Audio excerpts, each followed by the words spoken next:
Welcome to the George FTTB YouTube channel. Today we'll discuss how we're travelling, or the team, and how it's going, and the Collingwood versus Sydney game. So big win from Sydney. I think I had Sydney at 9th in my ladder predictions. It's not looking good at all, but yeah, that's why I don't tip. But yeah, we'll go into that game. No antics with Heaney today. Obviously, great game from the great man, and if you don't have him, I would be planning ahead and getting him in, because he plays Essendon, Richmond, and West Coast. And even then, he just looks way too good. And midfield role now. This is the first time I've seen him in the midfield and thought, wow, this is like unbelievable. Like, he's been okay in the midfield, but he's gone up to another level in the midfield. And we saw him, he goes forward, takes contested marks, and with Heaney, right now he's moving freely and he looks injury free. I think he carries injuries a lot. I think last year he looked sore. There were times in his All-Australian year, 2022, you could tell, like today he was flying for marks. He goes through patches where he just doesn't fly for marks, and that's when you kind of know he's sore. That's my observation with Heaney. But right now he's moving freely. He's cheap. He's in the forward line. Easy fixture coming up. Yeah, he has a bye, but it's way too hard to pass this up. A 140 and a 130 or whatever it is in 2 games. I mean, do you have a choice but to get him in? I don't know. Like, I would be, but regardless, yeah, give the antics, put the antics to, or let him rest today. But yeah, the team, it's been a good start for us. I'm not gonna lie. Obviously, no Gibcus is dumb luck. Roberts on field, which was over Sanders. The reason why I did this is Roberts had 5 kick-ins, and I think Collingwood's a good matchup for defenders, although Melbourne's a good matchup for mids for Sanders too. I don't know why I did this. I think Sanders will have a great debut game. I can just see it. It's going to cost us pretty bad, but 69 for Roberts, it's fine. It's not a disaster.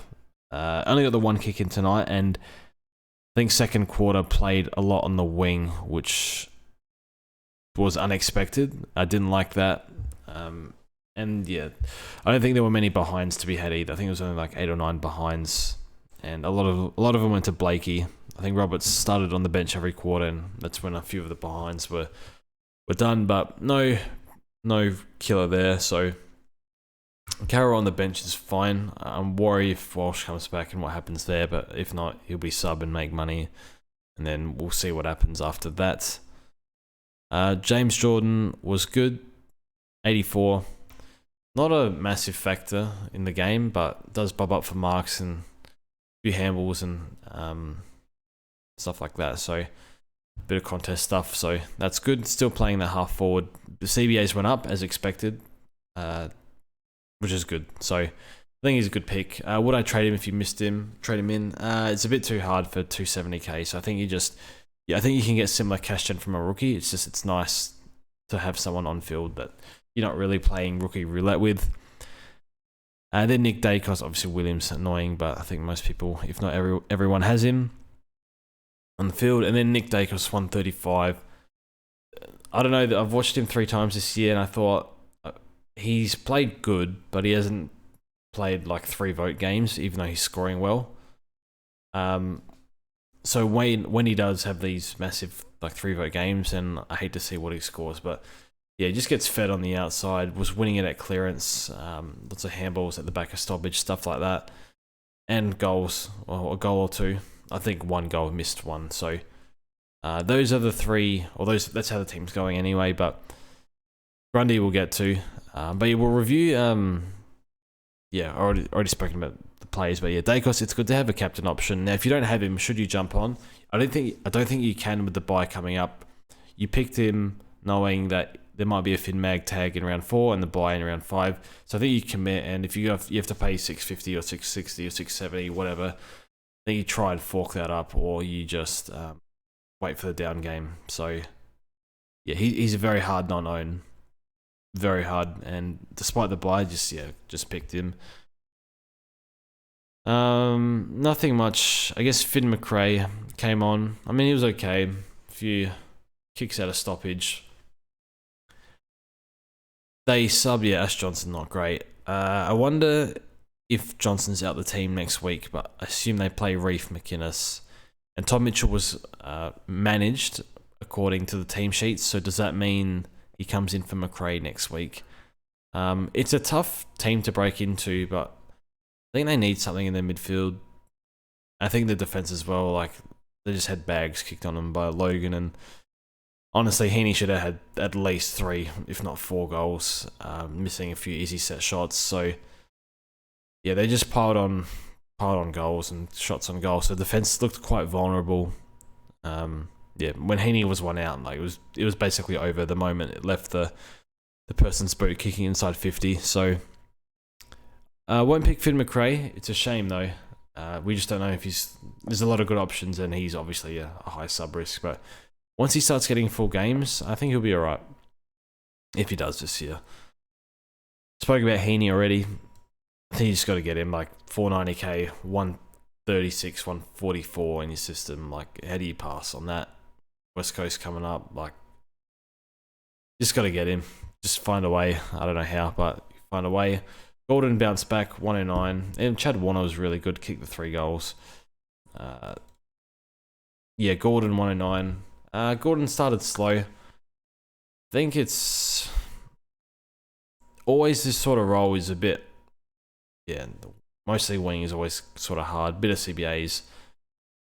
I think he just passed. I think he's like a target for round 13 or round 12, is it? No, round 13, because he has the bind round 12. So I think he's one to look at then, although they have a really nice fixture early, so it's like doesn't really marry up with the 2 buys. So we're not going there. I spoke about Jordan already.